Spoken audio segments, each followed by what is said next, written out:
Você já ouviu falar de casos tão estranhos que nem mesmo a polícia conseguiu explicar? Casos que te fazem questionar tudo o que você achava que sabia sobre a realidade? Pois é, o Brasil, além de ser esse país tropical, cheio de ginga e feijoada, também é um baú de mistérios sinistros, daqueles que te fazem dormir com a luz acesa. E hoje, meus amigos, nós vamos mergulhar de cabeça nos 10 maiores mistérios não resolvidos do Brasil. Preparem-se para casos de arrepiar os pelinhos do braço, desaparecimentos inexplicáveis, aparições bizarras, assassinatos sem solução, histórias que intrigam investigadores e assombram moradores há décadas. Se você é do tipo que gosta de um bom mistério, já deixa o like no vídeo, se inscreve no canal se ainda não for inscrito e aumenta o volume do fone, porque o negócio aqui vai ficar sério. Nossa expedição pelo lado obscuro do Brasil começa em 1966 no Rio de Janeiro. Imaginem a cena. 2 homens vestidos com seus melhores ternos são encontrados mortos no alto do Morro do Vintém. Detalhe, eles estavam usando máscaras de chumbo, que nem o uniforme de um super-herói, só que macabro. E como se a cena já não fosse bizarra o suficiente, a polícia encontra um bilhete enigmático perto dos corpos. A mensagem? Anotem aí, 16h30 estar no local determinado. 18h30 ingerir cápsulas. Após o efeito, proteger metais, aguardar sinal máscara. Parece roteiro de filme de espionagem, né? As cápsulas foram encontradas e analisadas, revelando ser apenas um composto para aliviar dor de estômago. Mas que história é essa de proteger metais? Que sinal misterioso era esse? A polícia investigou, mas o caso nunca foi resolvido. Quem eram esses homens? O que eles faziam no morro? Teriam sido vítimas de um experimento secreto? Ou de uma sociedade secreta? As máscaras de chumbo, meus amigos, continuam sem explicação. Do Rio de Janeiro, a gente viaja para Minas Gerais, palco de um dos casos mais chocantes da história criminal brasileira, o desaparecimento de Elisa Samúdio. Em 2010, essa modelo e atriz teve seu nome estampado em todos os jornais após desaparecer sem deixar rastros. Na época, ela lutava na justiça pelo reconhecimento da paternidade de seu filho, Bruninho, que ela afirmava ser do goleiro Bruno Fernandes, então no auge da carreira no Flamengo. As investigações apontaram Bruno como principal suspeito, e o que se desenrolou foi uma trama digna de um filme de terror, um crime brutal, cúmplices, e a terrível suspeita de que Elisa teria sido assassinada e seu corpo ocultado. Apesar de Bruno ter sido condenado a mais de 20 anos de prisão, o corpo de Elisa nunca foi encontrado. A ausência do cadáver e as diversas versões contadas pelos envolvidos no caso só fizeram aumentar as teorias e especulações. Será que Elisa realmente está morta? Se sim, onde está o seu corpo? E se por um acaso ela ainda estiver viva? São perguntas que ecoam até hoje, sem resposta. Um lembrete macabro de que a verdade pode ser mais assustadora que a ficção. Preparem-se, porque a história que eu vou contar agora é de arrepiar até os mais céticos.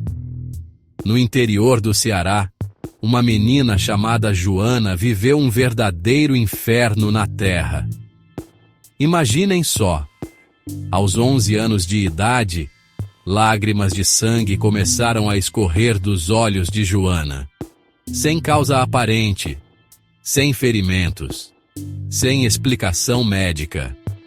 Era como se a própria tristeza e o medo daquela menina tomassem forma física em cada gota de sangue que manchava seu rosto. Médicos de todo o país se debruçaram sobre o caso, exames foram feitos, teorias foram levantadas, mas nenhuma resposta convincente foi encontrada.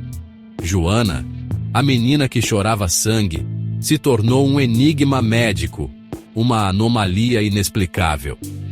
A comunidade científica se viu perplexa diante daquele mistério, sem conseguir decifrar o que levava uma criança a manifestar um sintoma tão assustador.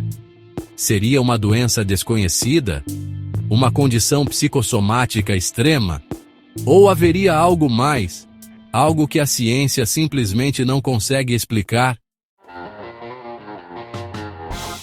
Em 1992, a cidade de Guaratuba, no Paraná, se tornou palco de um dos casos mais perturbadores da crônica policial brasileira, a morte de Evandro Ramos Caetano. Mas antes de falarmos sobre o caso Evandro, precisamos voltar um pouco no tempo. Alguns meses antes, um outro menino, de apenas 9 anos de idade, foi encontrado morto em circunstâncias para lá de suspeitas. O corpo da criança foi encontrado pendurado em uma árvore, com uma corda improvisada no pescoço. A polícia, na época, rapidamente concluiu se tratar de um caso de suicídio. Mas as coisas não eram tão simples assim. As marcas encontradas no corpo do garoto, a altura da árvore, incompatível com a estatura da criança, e os relatos de gritos vindos da mata na noite anterior, tudo apontava para uma direção muito mais sinistra: homicídio. Mas se foi homicídio, quem teria interesse em matar um garoto tão jovem e de forma tão cruel? A sombra da dúvida e da injustiça pairava sobre a cidade. Nossa próxima parada é em Salvador, Bahia, uma cidade rica em história, cultura e causos de arrepiar. E quando o assunto é mistério, a Casa das 7 Mortes, no bairro da Barroquinha, é parada obrigatória. Construída no século XVIII, essa mansão colonial foi palco de uma tragédia que até hoje assombra os moradores da região.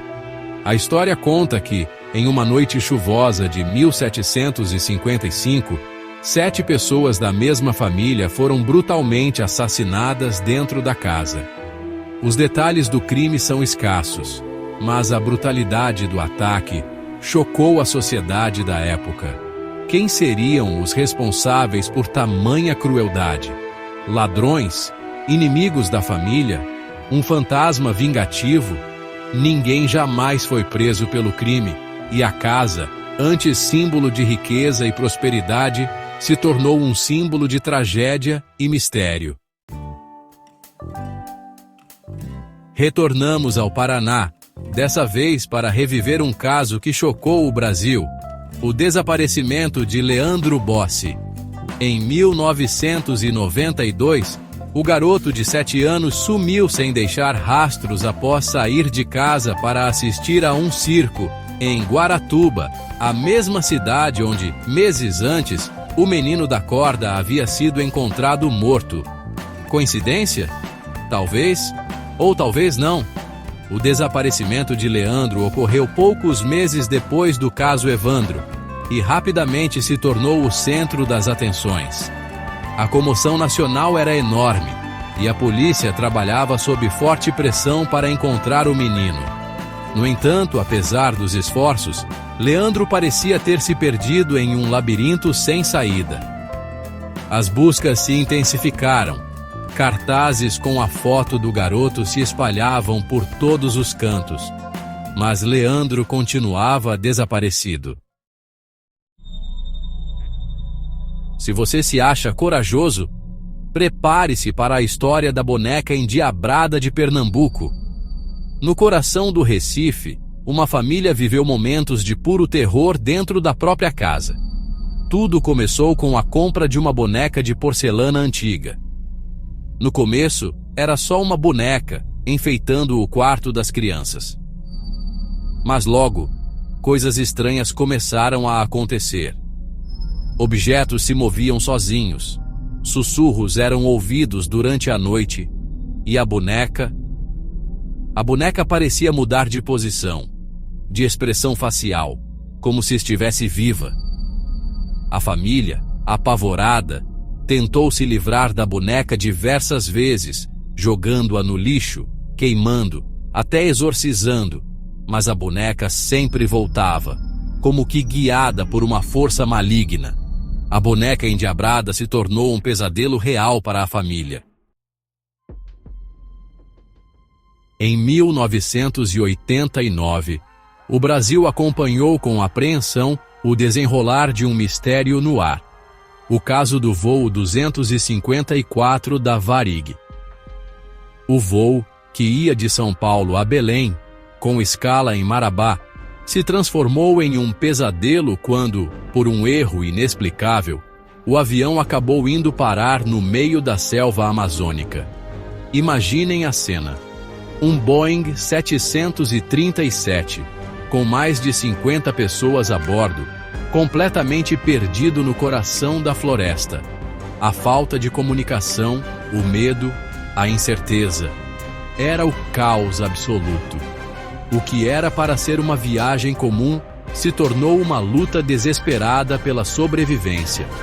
As buscas pelo avião se iniciaram, mas a mata densa e a vastidão da floresta amazônica dificultavam o trabalho das equipes de resgate. Os dias se transformavam em noites, e a esperança de encontrar sobreviventes diminuía a cada hora. 1996, Varginha, Minas Gerais. Uma data e um local que ficaram marcados na história da ufologia brasileira. Tudo começou com relatos de moradores que afirmavam ter visto uma criatura bizarra, diferente de tudo que já tinham visto antes. Segundo os relatos, era um ser com cerca de 1,60 m de altura, pele marrom e viscosa, olhos vermelhos e brilhantes, e um andar desengonçado. A notícia da aparição da criatura se espalhou pela cidade como um rastilho de pólvora. O que seria aquilo?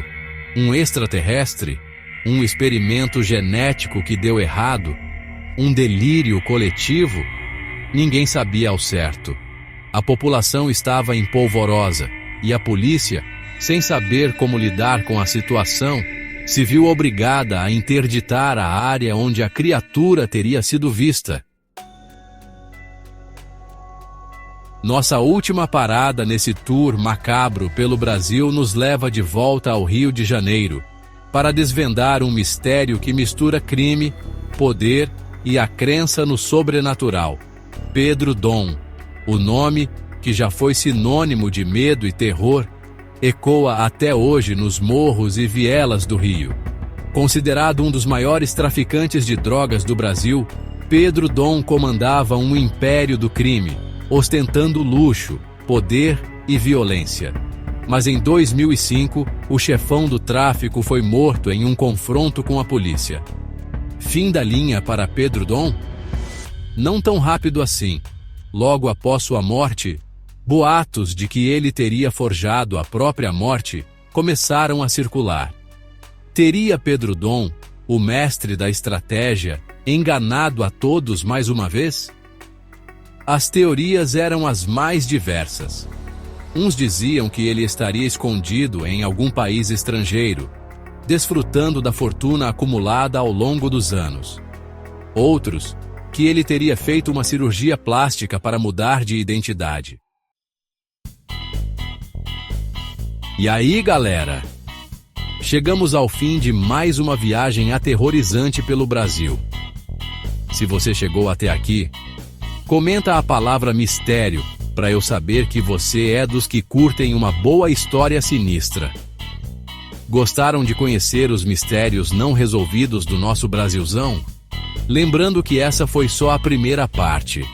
Se vocês quiserem uma parte 2, com mais casos assustadores, deixem o like no vídeo e se inscrevam no canal, porque ainda tem muito mistério para desvendar. E aí, qual desses casos vocês acham que tem a explicação mais sinistra? Contem aqui nos comentários. A gente se vê na próxima.